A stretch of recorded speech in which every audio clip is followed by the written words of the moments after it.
better measures of those vulnerable people. So we should, identify metrics to better measure insecurity.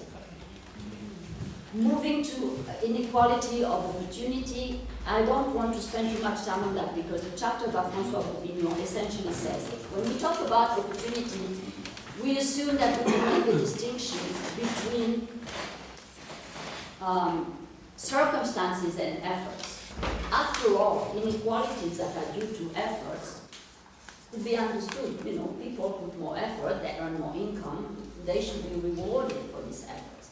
But what François Bourguignon argues, he says, it's very difficult to actually disentangle circumstances from efforts, because even circumstances can affect your efforts. If you come from a very disadvantaged background, that may have an implication on how much effort you can put into something. So this is something that deserves much more work and should be investigated more fully.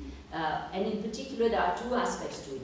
A, for the current generation, where you could develop those mobility matrix, where you could see someone who is at, perhaps in one place in the distribution of income, and whether that person over time move from one side of the distribution to the other side of the distribution. The work that's been done so far shows that, in fact, there is mobility in the middle, but there is very little mobility on the left-hand side corner and the top right side corner. So mobility doesn't really occur within generation. But across generations, that's where intergenerational mobility is also something that is worth looking at. And this is a great Gatsby curve that perhaps you have heard about. And it shows that the Gini, with the Gini coefficient and the, on the horizontal axis, and the intergenerational earning position of children compared to their parents, which is what is the great Gatsby curve shows, and show that unequal society have less intergenerational mobility. So what should be done? For the moment, the only way you can deal with this is by having panel surveys, panel data, and you follow the people. And for these people, you also try to link the parents with their children.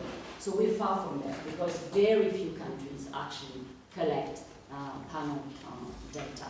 But that's something that could be done also through linking administrative data, like in the Nordic countries, where all the statistical system is based on statistical records. And I finished with trust. I want to just ask you to finish. Yes, so I'm done. So trust is become a very, very important topic. If you attend any meeting of the OECD, everybody talks about trust. Trust in institutions, trust in people, trust in the banking sector, trust.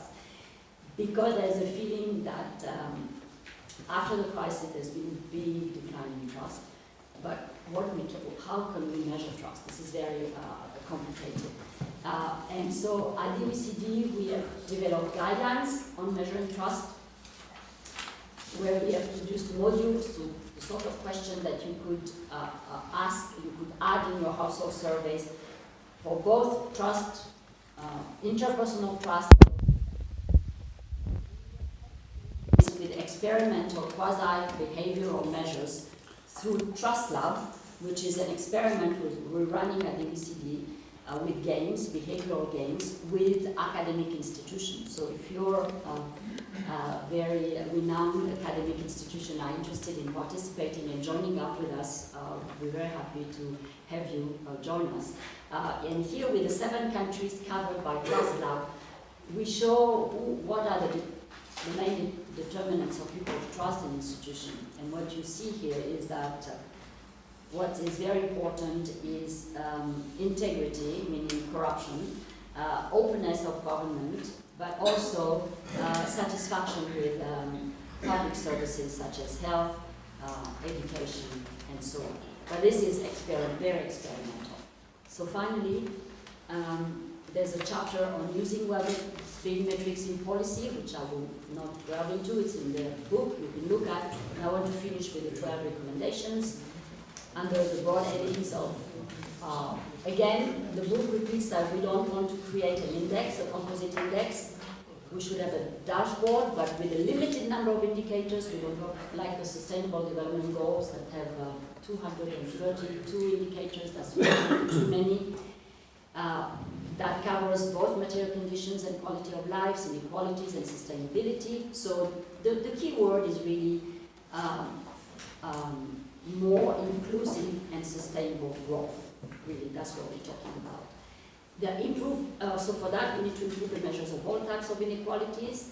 We need to integrate information on economic inequalities with macroeconomic statistics, have more measures of evaluations and feelings, continue to better assess sustainability and in particular go into the resilience of systems, develop new measures of social capital and trusts, of economic insecurity and vulnerability, and how, by availing of administrative data, big data, but again for statistical purposes, and give really the hand to the National Statistical Office there, and using all metrics of well-being in the policy cycle. Thank you very much. Thank you also for time. You almost perfectly has fitted to the time limit, so 1 hour, 5 minutes.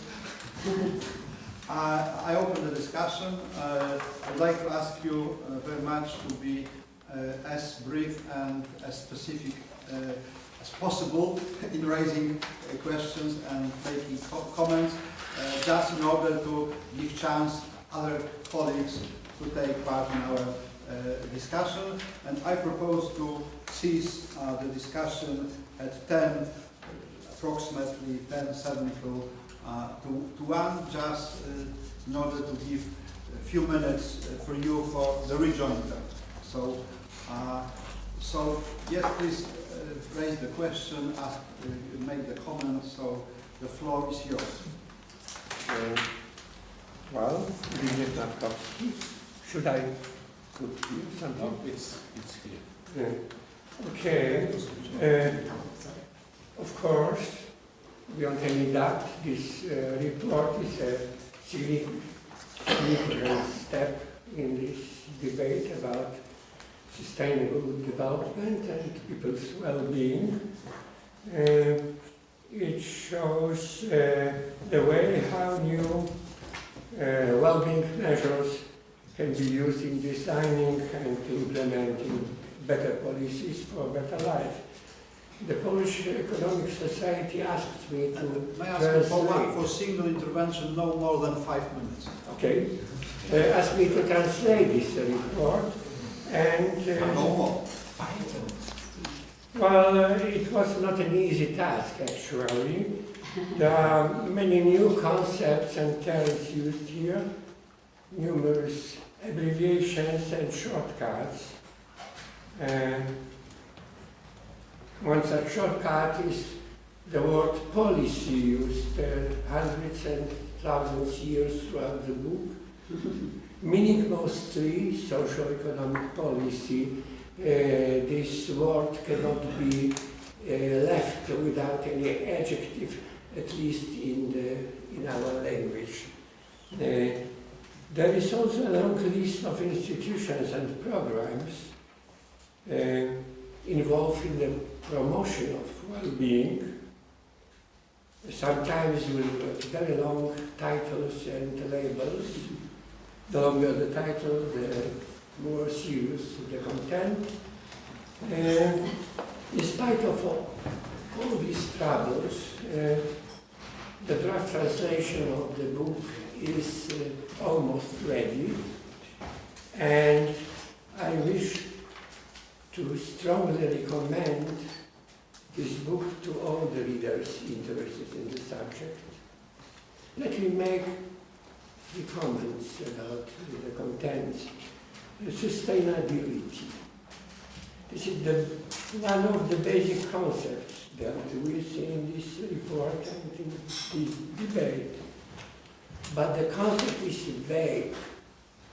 It often is used in different meanings, sometimes just in the context of economic growth, whether or not it is well balanced, stable, and long-lasting, sometimes in respect of well-being, whether its current level and growth rate can be maintained or not. Of course, maintaining current levels of output, real income, as well as current level of people's well-being is much easier than keeping up the growth rates, especially when the growth is rapid. So therefore, I think we should be aware of the distinction between the static and dynamic aspect of sustainability. The current and future well, of course, future well-being of the mankind will depend to a large extent on resources and wisdom we transfer to next generations.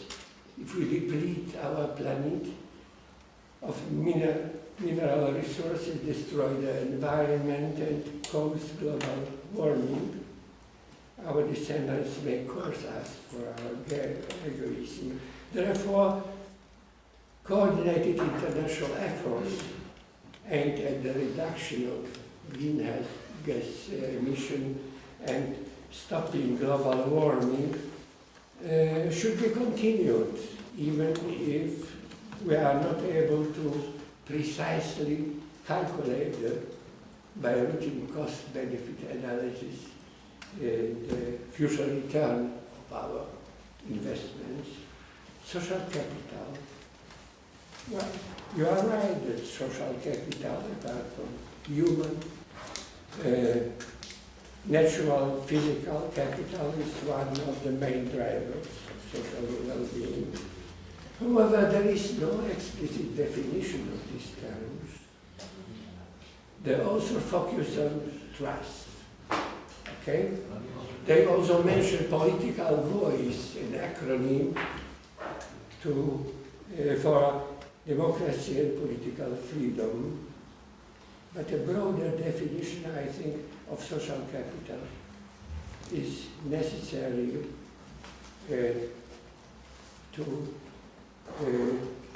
and some agreement about the contents of this term should be reached before we start to measure it. Subjective well-being, a term derived from social psychology and behavioral economics, actually means our life satisfaction or our perception of general social well-being. Difficult to measure, very important for our good understanding of people's feelings and attitudes. Of course, affluence is not necessarily tantamount to happiness, and hunger, suffering, or constant fear preclude any joie de vivre. Polish economists, I think, are keenly interested in these issues. This is not the first debate on these topics here, and surely not the last one. We follow the international debate on this issue, and we try to take part in it, to appreciate the efforts made by the OECD in this field, in the field of well-being measurement, including the Better Life Initiative, and your own engagement, Mrs. Bureau, and your contribution, as well as the contribution of several French economists, such as Piketty, Tirole, Fitoussi, to the research in this field. Several Polish economists... Professor, may I ask? Yes. Also being in this room, yes, are also taking part in this debate. It is reflected by the books published, articles published in the subject. There are also some indicators, interesting indicators developed in this country, for instance, that the composite indicator developed by the Kozminski Academy whose president is in the room.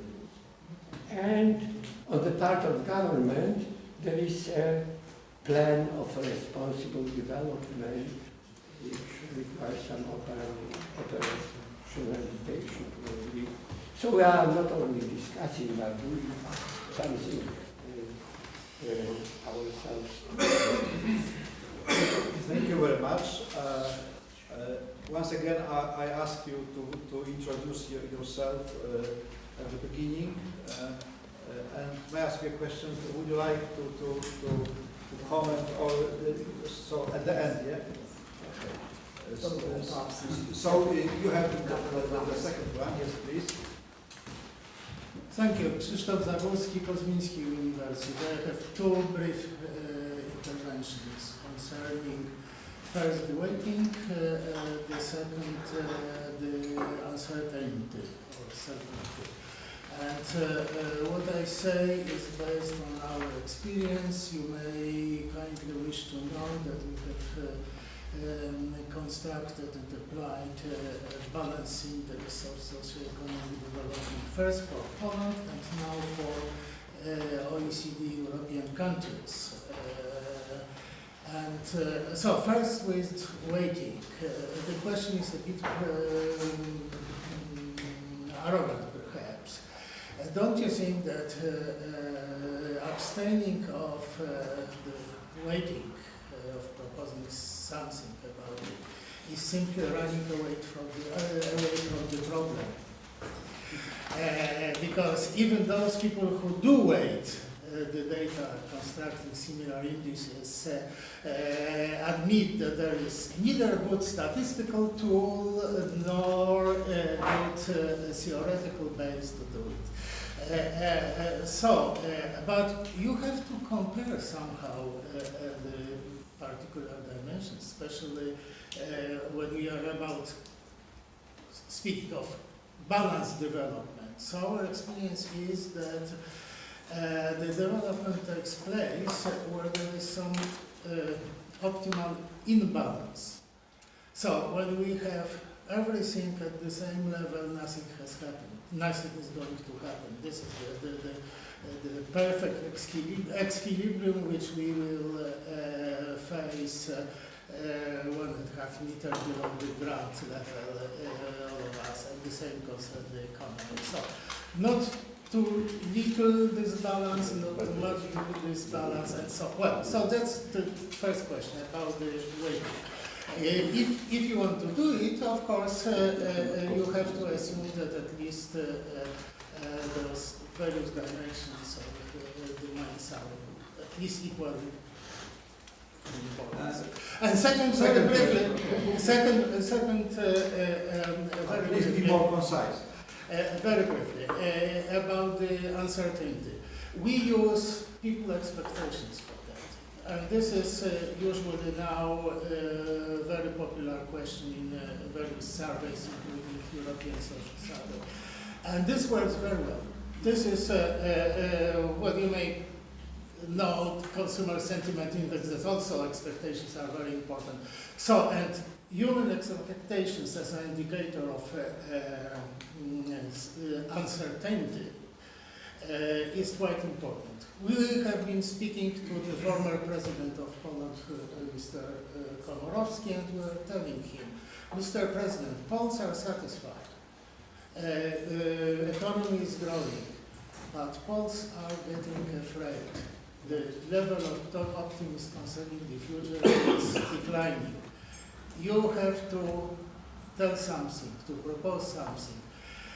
Beginning his electoral campaign, he said, okay, you have elected me because I was fighting for freedom. And he lost. End of the story. Thank you, Professor. I would like to remind you, before starting the intervention, please switch on the micro, and after please switch off because we are recording the seminar. Okay? Krzysztof Marczewski, Warsaw School of Economics and Polish Economic Institute. My intervention is could be focused on the slide number 13. You presented were two key messages from the reports of HDEG group. And these are my two points I would like to raise. First is a question of such a big number of the indicators you are discussing. Do you have any selection tool for the set of these indicators? Because it's for sure we are coming to the multicollinearity problems if the number of them is so huge, and we are of course missing very important question of the interdependence between these dimensions. And next point is about the axis of analysis as concerns social partners. It looks like you have only one axis, ordinary people and government. And what about other axes? Axes, for example, from the point of view of employee-employer. I see that I don't see here any bigger stress on this point. Of course, there are some indicators of job strain, but for sure job security. But for sure, I think it is a deeper problem, because not everything could be solved by the government action. What is needed, I think, it is engagement of all stakeholders to this discussion. So employers should also be a subject of this kind of recommendations, not only government. So this is my second point. And last point is, as being very closely connected with the Central Statistical Office here in Warsaw, and knowing very well on all these surveys which are utilized in this kind of analysis, I'm a little bit reluctant about the value of this of many of subjective surveys, because they are biased by some psychological factors. There are for sure it is a case that there are societies which are much more pessimistic than others. And for example, when I was looking in Polish surveys, answers of Polish entrepreneurs to the questionnaires for global competitiveness indices, very often Polish entrepreneurs were very pessimistic about nearly all their environment, including government, partners, workers, and so on. And it was not changing even with the business cycle. It was not changing with the political changes. It was just a constant factor that they were rather much more pessimistic than, let's say, their colleagues from the Czech Republic. That's all. Thank you. So a kind of national feature. Yeah. So please, who wants this? Me? And please switch off the microphone, may I ask you? Yeah, it is not so And easy. please switch on. So Juliusz from University of Health Sciences, from Faculty of Economic Sciences. Thank you very much for a very interesting presentation. I'm very impressed because of it. And I have still this kind of feelings that we are still surprised that real life is very rich, and the tools which we use is imperfect. But I have one question to you. Do you have some better tools to measuring of GDP and measuring other macroeconomic features? Because with measurement of this circumstances is like with democracy. We know that it's not perfect, but we haven't better. I was citing Churchill at the beginning, yeah.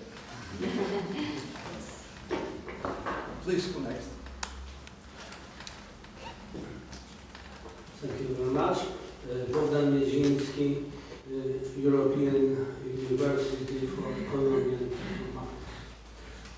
My concern regards general question. The question is ways of improving of our national accounts. In my view, you can distinguish two ways. The first approach is improving by multiplying measures of indexes, etc. And that is dominating way. The second one is improving by increasing of capacity of existing measures. In my view, I prefer the second way because the first way leads up to chaos, simply speaking, because of information of data. And the second way affect directly on regulatory system of national economies. Let me present example. The households. We have in Poland several millions of households. It is huge potential. It seems to me that economic potential, it is 30 or 40% of GDP. And the potential doesn't exist in GDP. Why? How we can deal economic problem with the shortage of the potential. We could affect immediately on many economic politics in social field, in unemployment, in family problem, demographic problem, including the question economic potential of households into GDP. And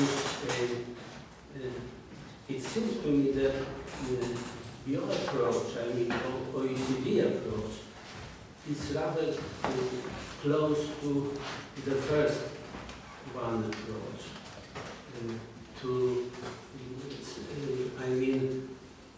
Multiplying of measures. What is your opinion on the question? Thank you very much. Thank you, Professor. Who is next? Yes, please. Please introduce yourself. Of course. The microphone is on. Okay. Marek Lachowicz, Polish Economic Institute, and we are from the governmental organization that Professor Matkowski mentioned that is working on the Responsible Development Index. Hence, we are very interested in hearing your presentation. And I have a few remarks regarding this presentation. First of all, it's a graphical issue with homicides. The height of the bar indicates that there is a lot of homicides in Poland. Yes, I know. But the feeling is that there's a lot of homicides in Poland, so maybe consider switching the name to safety. Just, high safety means something good. Yeah, the higher the bar is always the better. Yes, I know, but my first thought was that there was a lot of homicides in Poland, but this can confuse some people. Second question is about the financial markets pillar, because when we were developing our index, we were actually thinking for quite some time about including a financial dimension, which we ultimately rejected this idea because of the difficulties. Are you planning on including such a pillar in the OECD index, a financial markets pillar? Can I answer the question at the end with everyone? Do you want me to answer that particular question? Because I think it will be better to give you more time at the end. And maybe one final question. Why have you rejected the idea of building one indicator rejected the idea of weights and building one indicator? Why not equal weights, for example? Thank you. Who is next to raise the question or to make comment? Yes, please go on. Switch on the micro.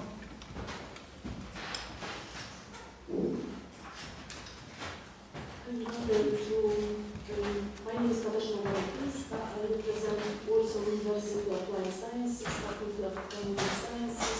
I'm rather to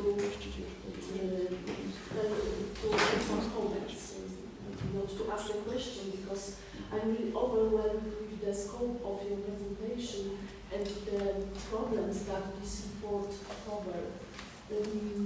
From my perspective, the issues that the measure that would cover the permanent effects of crisis are really crucial. And this missing, the measure of the missing word, I think it's one of the key indicator. And in your presentation, you pointed out, I think, a lot of issues that are really new in the literature, and it's very good that these inequalities and the individual point of view the OECD undertake to make the better life for the society. So of course I agree that GDP is a really important measure, but taking into account some more subjective issues, it's also important. Of course, I know that it's very difficult to measure it, but some issues will generate a lot of cost, and what is important, you indicate that some private costs became public costs, and who pays for it? We. Yes, of course, we as a taxpayers. So we should also trying to measure these issues that are very difficult to measure. Thank you. Thank you. I'm really overwhelmed with the report and the presentation. Thank you very much. Marian Gorynia from the University of Economics. My question will be the briefest one during this discussion. What similarities and what differences can you see while discussing the measuring of competitiveness and measuring of well-being? Okay, because for me these categories are a little similar, yeah? What is your idea, what is your approach? Thank you. Yes, please go on. Bogdan Rus, Warsaw School of Economics. Marian, go on. A couple of years ago, if I remember well, in 2012, Tom Jackson wrote a book entitled Prosperity Without Growth. And my simple question would be, do you think prosperity without growth is possible? Is that a feasible notion? This is the first question. And the second one is related to the key takeaway message of your presentation, which was focused on trying to find alternative measures of economic growth. I highly appreciate this, and I sympathize with this approach, but I have also the strange impression that it's a little bit art for art's sake, because this discussion is mostly in the academic seminars, and the eggheads, the intellectuals, focus their attention on finding alternative measures of economic growth. But on the other hand, the whole machinery of the capitalist system is focused and is based on GDP.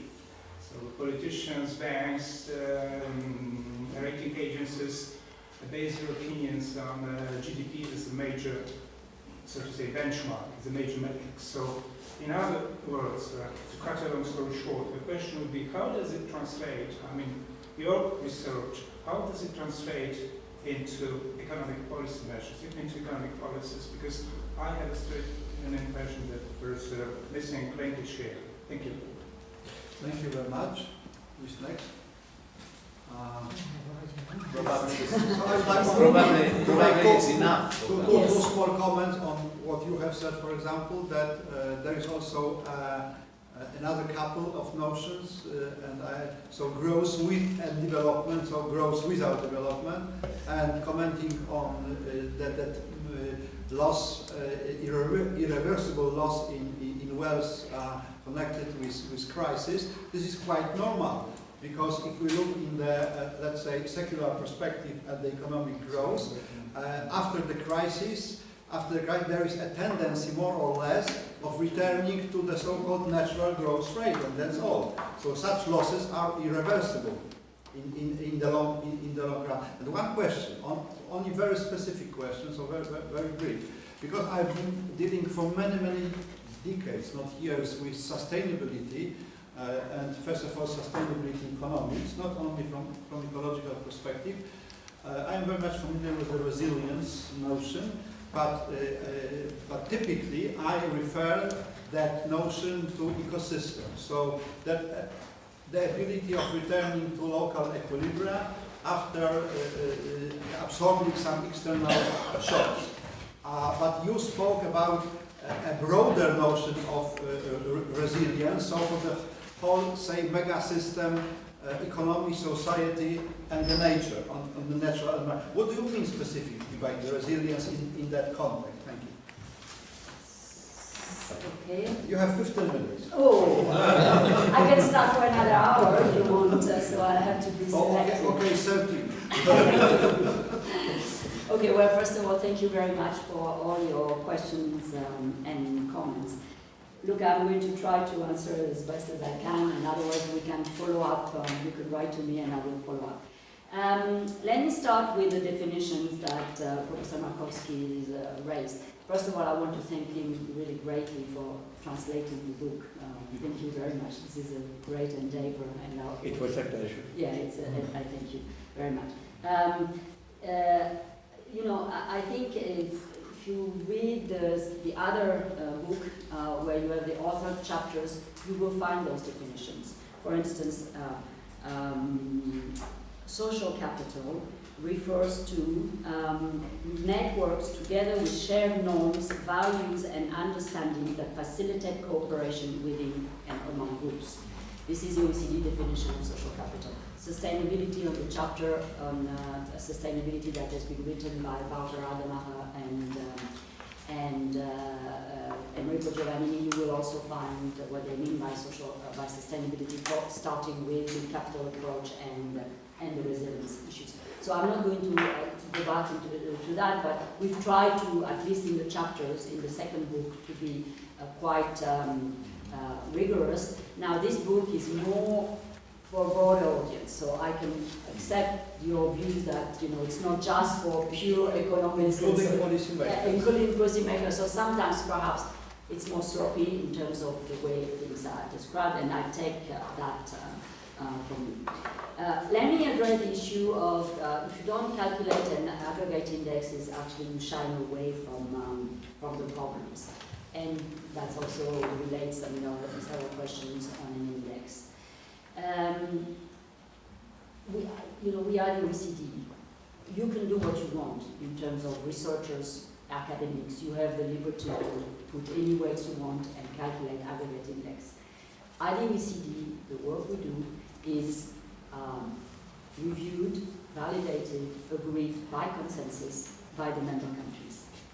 If I had put weights, even equal weights, because equal weights is as normative as other weights. It's very normative, saying everything that is of equal importance is exactly as normative as saying this is more important than that or that and that. If I had tried, and in fact I did, I can tell you, then there will be member countries that will propose this very fiercely. So getting a consensus of 34 countries on weights, forget it, I would have lost my job. So do it, please do it, you, by the OECD cannot do it. Okay, so that's the quickest answer.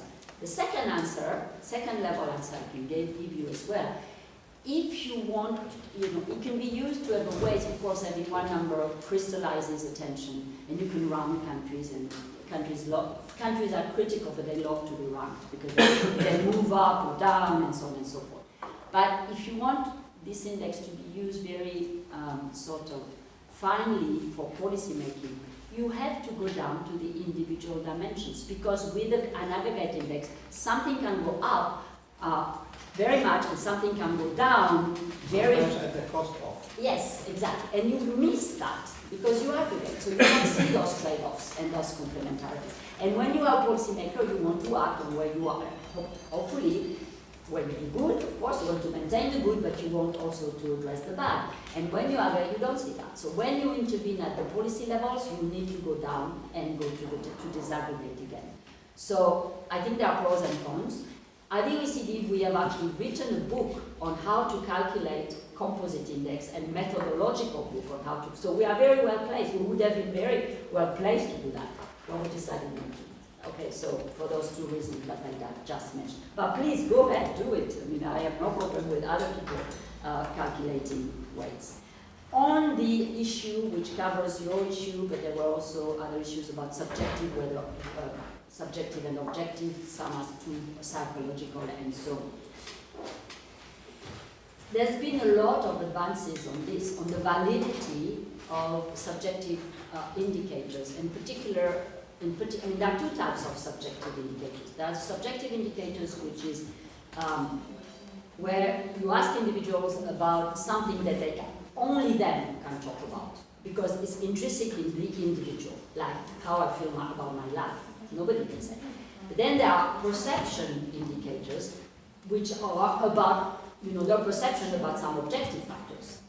And there, where it is interesting is to collect both the perception indicators, for instance, the perception that that inequalities are increasing when they are not, or the perception that of something, where you can compare the objective and the perceptions about an objective factor. Or you could say, I am in good health. A doctor can check whether you're in good health. You perceive to be in good health, but that can be checked by a third party. This is very different from a really subjective indicator. And I think where it is important when you have these perception indicators is to confront them with the objective factors and understand why there is this discrepancy between the perception and the objectives. And I'm sure that, because a politician is more likely to be elected because of the perception than the reality. So yes. This is also the problem for private companies, for example, in insurance business. Yeah, but I mean, you have to understand this. So I think you still need to collect that, but you should not just collect those perceptions. You should also collect, of course, indicators. How to compare? But how to compare? Well, internationally compare. Across countries, you mean? Yeah, between countries. Yeah. Because across countries, yeah. Yeah, across countries, but there again, we have spent a lot of time at the OECD and others have done a lot of work to try to validate, validation of those perception-based indicators. There are lots of methodological issues still remain to be solved, but if you read the chapter by Alan Kruger and Arthur Stone, they go at length at how you can validate through a lot of techniques, statistical techniques, and so on, and you can make progress. I'm not an expert, so I won't pretend that I am, but I know that some people have worked extensively. And sociologists do it all the time. Yeah, and the sociologists. This is why this group, it was very important, because Arthur Stone is a psychologist. He's worked a lot with Danny Kahneman, who's received the Nobel Prize for a lot of things he's done on behavioral economics. So, and they have done lots of testing and validation. So, I'm not an expert. I rely on their knowledge and competencies on this, and I think it can be done. Now, of course, we can always question. So that's about now. The same with that uncertainty. I think or the vulnerability. I think it's important to collect both the objective and the subjective things, not just I've presented essentially objective factors, but it's also, we say, in the report we say, please collect also the subjective aspects or the perceptions aspects.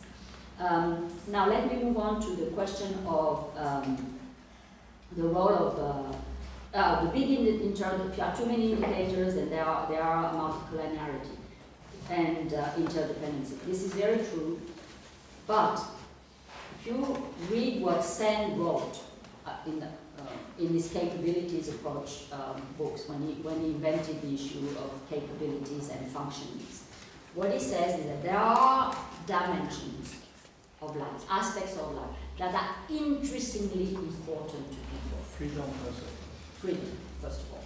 But those are increasingly important. So, work, of course, the job is related to the economy. The fact that you have a job is related to the economy. Your income is related to the fact that you have a job. But having a job has an intrinsic value to people beyond the income that you receive or beyond the job, because with this you can socialize, you're part of society, you have the feeling that you contribute to society and so on. So there are dimensions that could be interrelated to the economic sphere, but are increasingly important to live a good life. That was the same approach. And the dimensions we have chosen for each of them, if you read House Life 2011, they explain why each of those dimensions are increasingly important to live a good life. And so there may be collinearities, but nevertheless they have to be included for what they represent above what is explained by the rest. Now, the other issue is where are the other partners? And you are social partners, and I think you're absolutely right. When we started the work, we put a lot of emphasis on citizens, civil society, NGOs, and so on. To understand what mattered to people, we had to talk to the people. Then we had to talk to the policymakers to say, well, this is important, so act on that, okay? So policies should change. And policies is economic, social, and environment, covering the social sphere and the environment. But now we have created a platform for business to discuss this with the business, because, the business, and not only for the employees, for the well-being of their employees, but through the global value chains, for the communities where they operate, for their suppliers, for the well-being of the people in their country, but the suppliers who are perhaps in Bangladesh or in India or in Morocco, you can very well improve the well-being of your people in your country, but at the detriment of other people. Child labor, for instance, or human rights not being preserved in other countries. So we've created a platform for business, for inclusive growth and sustainability, to talk to the business, and they are very interested. Some of them are actually very active, and we tell them, in order to measure your impact, the impact you have in the community, on the economy, of course on the economy, but also on the environment and the social aspects, it would be good that we develop the same type of measure that you could use, because you have been reporting through corporate social responsibility report, but there are a lot of these are your own indicators, a lot of lip service to themselves actually. So let's talk the same language and let's sit together. So we have, since 2 years we've now started to engage, and we are also engaged with the trade unions on this agenda. The question on should we concentrate on improving the national accounts as opposed to improving, having more indices and so on. I think the professor has left to ask the question, but actually the answer is that at the OECD we do a lot on national accounts. We are probably the organizations, the constellation of organizations, the one who are leading the work on national accounts. But this is not, I was not presenting what the OECD is doing in this area, I was presenting the results of this book. So, for instance, we have published a paper. We are very much in favor of constructing satellite accounts, in particular for households, a household satellite account, to better integrate the production of households for their own consumption. And in fact, we showed that in some countries, he was right, it adds up to almost 40% or 50% to the level of GDP, if you include the services that are and the production that households do for their own consumption, taking care of the elderly, taking care of the children, and so on and so forth. So the contribution of women specifically. Exactly. Exactly. The contribution of women specifically. So because of course many of these household chores are conducted by women. The question here is how you value this, because of course it's non-market, right? Because it's not in the market. So either you value it at the opportunity cost. There was Samuelson's suggestion on that. Yes. To marry, to divorce. Yeah, if you marry your professor, if you are a student and you marry your professor, what does it do to GDP, for instance? And you stop working, you know, that's always been a question. But we have done that, and we have we are constructing a satellite account. The question is how to value. Either you value it at the replacement rate, or you value it at the opportunity cost, or you value it as something that some convention is to be found. But this is extremely important. In the same way as we can build other satellite accounts to take care, for instance, of the digital economy, and that would link to the competitiveness issue, and how you can link it up, because you know there are non-market activities in the digital economy.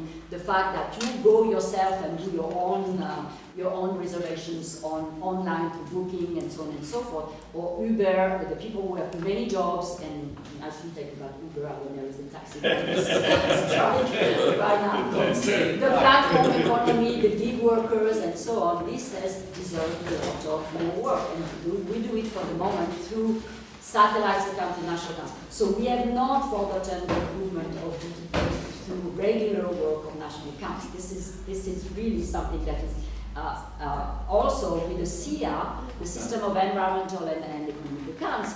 This is also, if you can consider that as a satellite account to take into account the environment and linking it to the economy. So I think there's a lot of work that is currently being conducted in the area. Our lunch misses us. So don't say that we're not doing that. Okay, this is very important in our work. Prosperity without growth, I myself don't believe it. So I am not a believer of prosperity without growth. I'm just saying it's growth and beyond. You need to look at who benefits from this growth. I mean, we're getting back to this. What do you mean by prosperity? Prosperity for whom? For the rich, for the poor, for everybody, for the median worker, and this is what we're talking about. So we're not saying we should stop growth. I mean, I'm not a sort of no growth or anti-growth. This is not at all. But to do that, so we're not creating an alternative to GDP. I mean, if I gave you the impression that we were creating an alternative to GDP, this is wrong.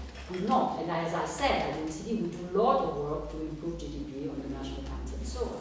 So it's not without growth, but it is the quality of that growth, or the prosperity, who benefits from that growth, and is it sustainable? So I think really our motto is more inclusive and more sustainable growth. So we don't forget the word growth.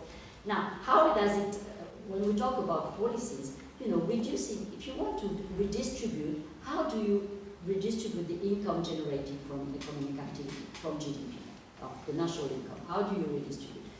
There are, better ways than others. What type of social policy, what type of education policy, addressing inequalities of opportunity as opposed to inequality of outcomes. It's probably better to give chances to the children or to entrepreneurs to be able to, drive their own activities as opposed to correct afterwards through the tax and redistribution systems. So these are very fundamental questions, but you need to have the right diagnostic at the beginning. And who has benefited, who's not? Should you tax more the rich to redistribute to the poor? Or if you tax too much the rich, then there's an issue of incentives for entrepreneurs.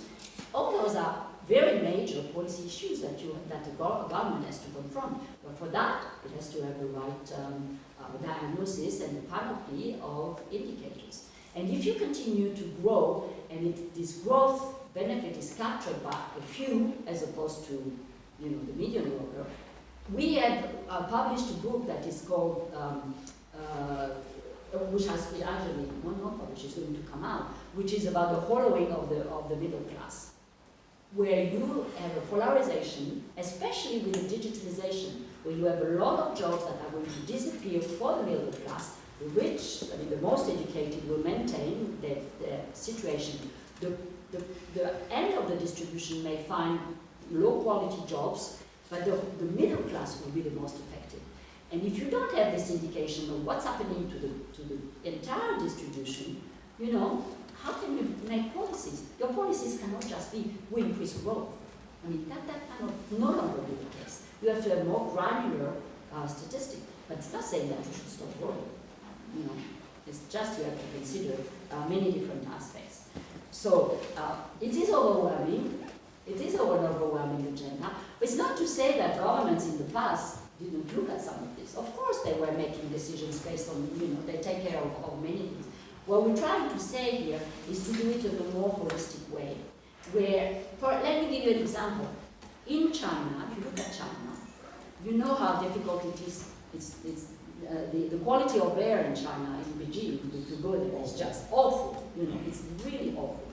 Okay, and so that is creating major health problems for children, caffeine and so on. If you continue to look at this problem as a health issue, you could say we need more doctors to treat these little kids. We need to have another hospital and so on. Perhaps what you should do, of course, what you should do is to work on the environment and stop the emission. Do you know the figures about over-mortality in Poland due to the smoke? Yeah. Okay. So you're not going to have more pneumologists, as you call them. Yeah. You are going to treat the smoking habits of Poland. So that's a more holistic way of really looking at interrelations between the policies and have all the governments. And let me just give you this example. New Zealand. Here, New Zealand. They are creating right now, they're just adopting their first well-being budget. Okay, what does it mean? The Treasury is, of course, saying we should not have rising debt and rising deficit as a percent of GDP. So under the framework of our budgetary framework, we are going to, every single department, education, health, and so on, you can propose reforms, okay, but you have to demonstrate that the interventions that you want to put in place will have a well-being impact beyond your own area. Okay, so for instance, the way I said, health will, environment will also impact perhaps on the economy, will be good, so you can green your economy, you can improve the health of citizens, you will have implications for the communities around where you live, and in that case, the Treasury will agree that this reform will be implemented. If you cannot prove that you are going beyond your own area, maybe not, or if it doesn't. I am already polite for not respecting okay. that. So, I